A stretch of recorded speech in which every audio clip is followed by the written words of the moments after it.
First of all, thanks for the joining. Too late, almost 6 minutes late. Here we are. But nice anyways to be here. Hello. Can you hear me properly? Yeah, I can hear you. First of all, thanks for the joining with us and welcome to the Orlando community. Myself, Washimul, I'm the host of today's session. And what about you? Well, my name is Jerry. I'm from EtherMail. We are a Web3 email solution with about 2.5 million users. Okay. Today we have an MS session. The MS session will be two segments. First of all, the segment will be introduction segment, and second segment will be tutor segment. The tutor segment question comes from the audience. If you give me the permission, then I will continue.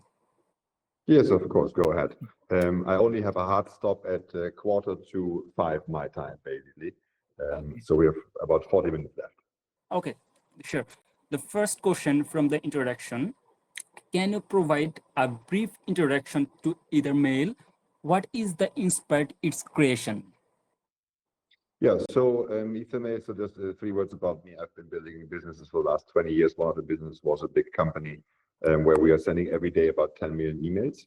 So I learned a lot about email marketing, and the question essentially was what would happen to email in Web3.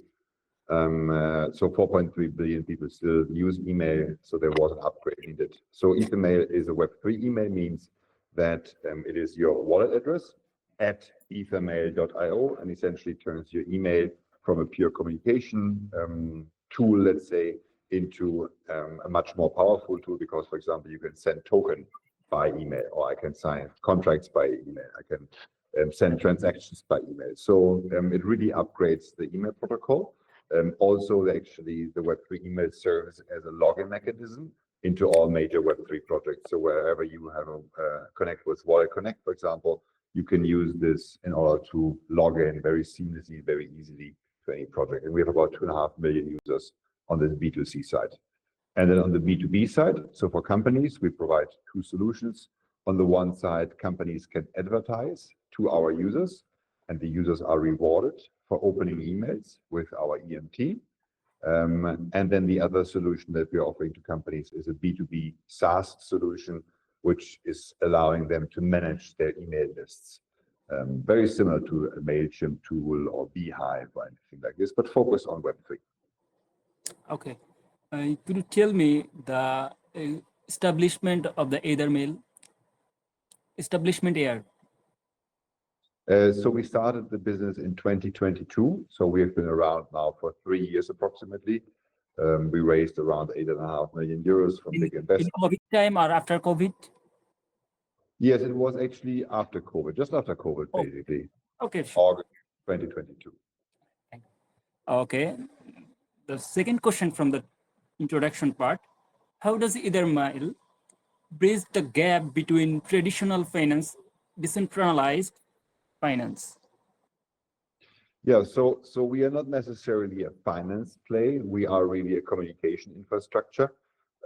So there is a financial part to what we're doing, but it is really a communication interface for Web3 users and companies. And specifically, it's interesting to be able to communicate based on-chain data. So for example, I can send an email to everybody who has more than 1 ETH in their wallet, for example, and aboard a yacht club, for example, or who has a certain token in their wallet. So it really bridges the gap of targeting people based on wallet assets, and we are the communication protocol. There is, let's say, also something around on a financial side. I mentioned briefly before, you can send, for example, money, USDC, any kind of token through the email protocol, basically. And that makes it very secure and also actually very accessible to everybody because it makes it easier for non-Web3 people to just accept stablecoin payments, for example, because they essentially just download the EtherMail app and then they just receive token or anything actually in their wallet, and they don't really feel that they have to be in a Web3 environment.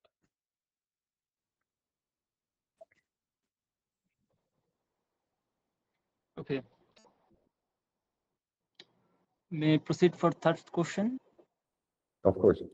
May I proceed for next question? Okay. The next question is from the introduction part. What are the key highlights of EtherMail that make it stand out from other blockchain-based financial solution? Yeah, again, Roger, we are not really a financial solution, so it's kind of difficult to compare apples to peaches, let's say. So we are a communication protocol. I think the beauty of using email is that something what a lot of people already are used to, and they understand and they know how email works. So it's very much like your Gmail inbox, you could argue. It makes it a lot easier for projects and companies to interact with, let's say, an email familiar interface. I think that is perhaps a big difference to a lot of other Web3 projects where you have to install a wallet, Chrome browser, MetaMask extension, all these other things. Here, you don't really have to do all this. It really works through your email to make it very simple. That's great. Next question from the introduction. How does EtherMail compare to the other existing tokenization project in terms of accessibility, security, and transparency? Yeah, so I think it's good perhaps to compare us to other normal communication services like Gmail, for example.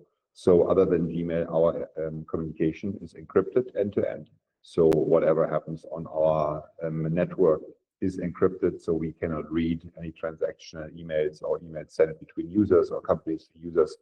I think that is one very big example of a differentiation. Number two is we are very much focused on protecting companies from bots. So there's a very big, let's say, mechanism in place how to ensure that bots don't subscribe to companies' newsletter lists.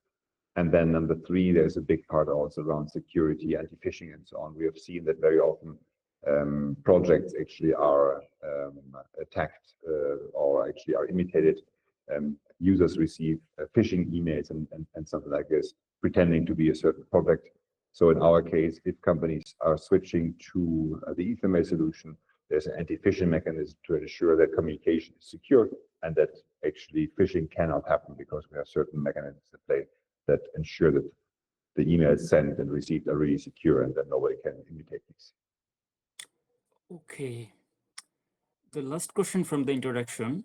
Why did you choose the pooled EtherMail on the ERC20 standard within the TronLink ecosystem instead of ERC20 or other blockchain?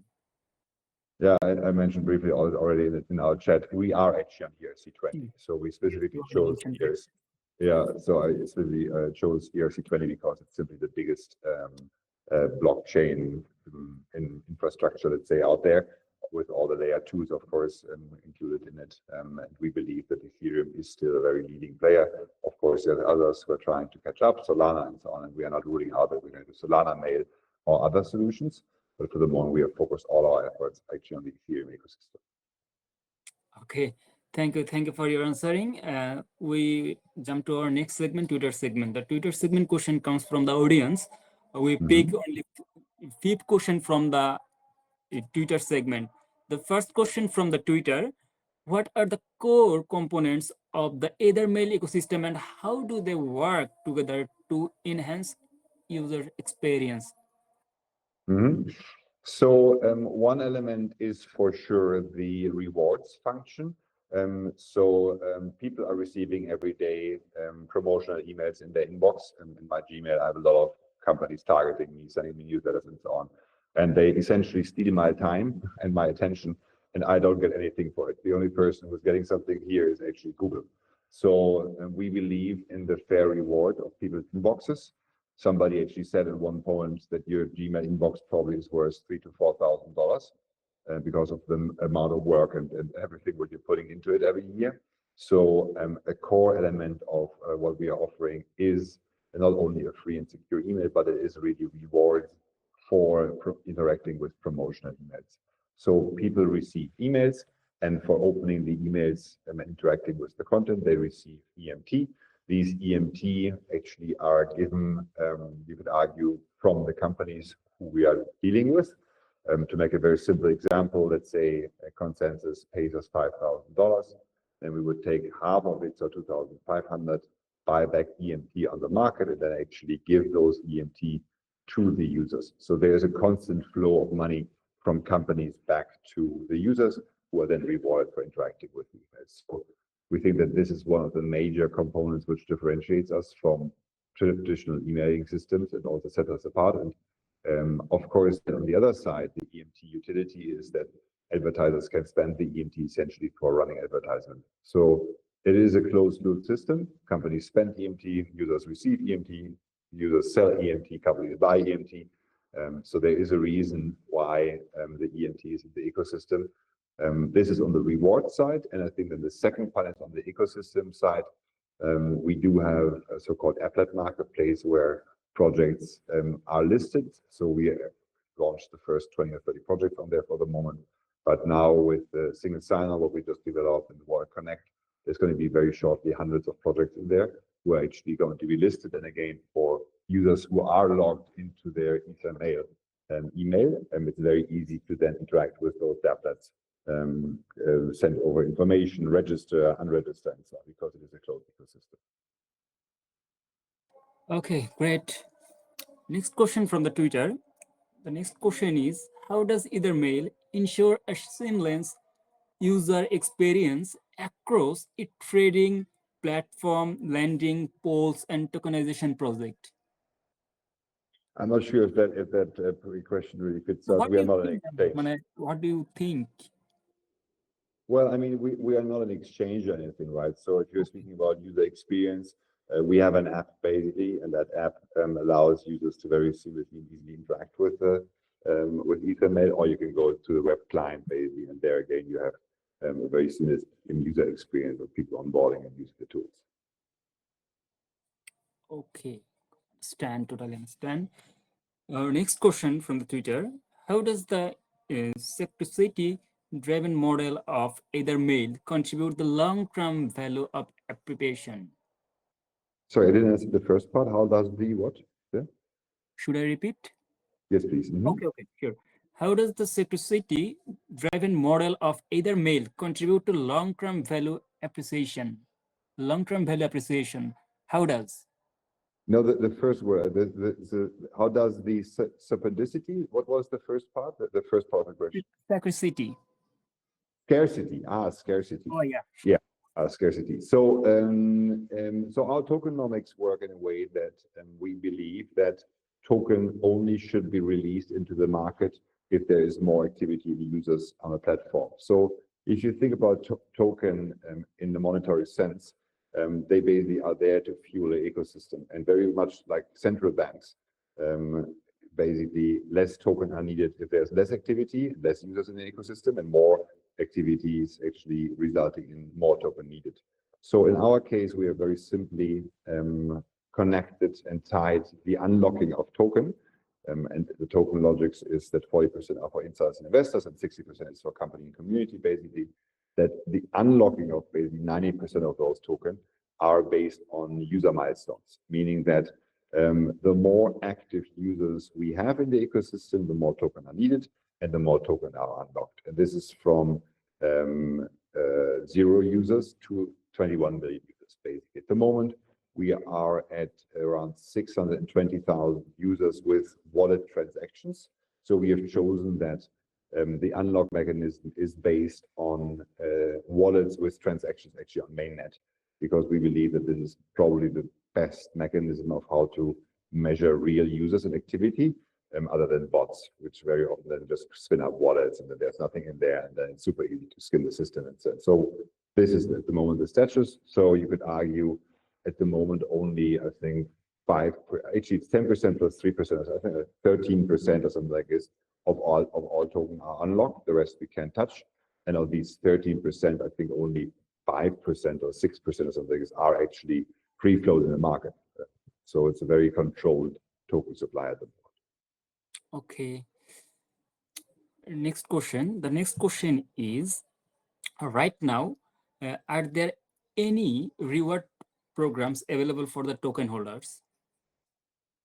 Any reward everybody. Yeah, so everybody who has, so the logic is like this: if you are on the platform, you will receive EMCs, and the EMCs is the internal currency. It's called EtherMail coin. And every 3 months approximately, there is the opportunity for users to exchange EMC into EMT with a predefined conversion mechanism. The conversion mechanism essentially is dependent on the amount of revenues we have done in this time frame, basically. So the more revenues, the better the conversion mechanism, essentially. So this is how the token value actually is generated and also ensured that users receive value from the token and that we redistribute basically revenues to the token holders. There is the option for token holders to use the token for premium services. For example, buy more storage space, upgrade your account, and actually receive even more EMC for opening emails. So there is a number of features out there where you can pay with the EMT and then basically get more services from us. Okay, so we will provide your social media links for the audience. Audience can stock them. Yes, Okay. exactly. Okay, sure. Next question from the Twitter. This last question, that means last question from the Twitter segment. Could you tell us through the roadmap and key milestone from the EtherMail in 2025 or future or something? Yeah, so we recently launched a product which is called Staking for Ads, and that actually is a way of how companies can benefit from advertising at the same time and buy into the long-term value of the token. So it works like this: companies can launch or can actually buy EMT from either from us or from OTC, basically, and then they can stake these EMT in our solution, and they receive free advertisement every month. So it's a very innovative form of how you can receive really or benefit from advertising, and at the same time participate in the long-term upside of the token, because we believe that the token long-term will appreciate in value as more users enter the system. So that is one of the things we have been doing. I think the other thing on the B2B side, we have been focusing very much now on allowing companies to really outsource, let's say, their newsletter needs to us. So we call this newsletter as a service, because a lot of companies simply don't have the resources in order to build up newsletter lists and manage them properly. And then on the end user side, we're very much looking into AI solutions at the moment of how, based, for example, on wallet and performance and wallet assets, you can receive customized trading suggestions, summaries of information of what token you, for example, hold, summaries of emails, and summary actually also of socials that you're following. So we're trying to make life easier and in a way more accessible for people from Web3 to gather information about interesting projects. Okay, thank you. Thank you for your all good answering. And this is in our Twitter segment. Before the conclude, do you want to say more about your project or something? No, I think we are here. We're happy that everybody has the chance to have a look at us. We look at it from a long-term perspective. I think EtherMail is a company which can or is defining how Web3 communication can and will work in the future. And yeah, we look forward that people are joining our project, of course, and support us on our long-term mission. And any message or suggestion for our Lender community? Great that everybody is here. Everybody, hello to wherever you are in the world. Good luck actually with continuous markets we are in. We know it's ups and downs basically, but again, I mean, we have been in this industry for quite a long time now, and we know that it's a normal cycle, and sometimes things go very well. Like now with the Bitcoin, of course, and sometimes they don't go so well. So eventually, it's just a question of staying also in the game. So thank you very much for tuning in today. Thank you for your appreciation. Have a good day. Now I am concluding here. Have a good day. Great. Thank you very much. Bye-bye. Bye-bye, everybody. Bye.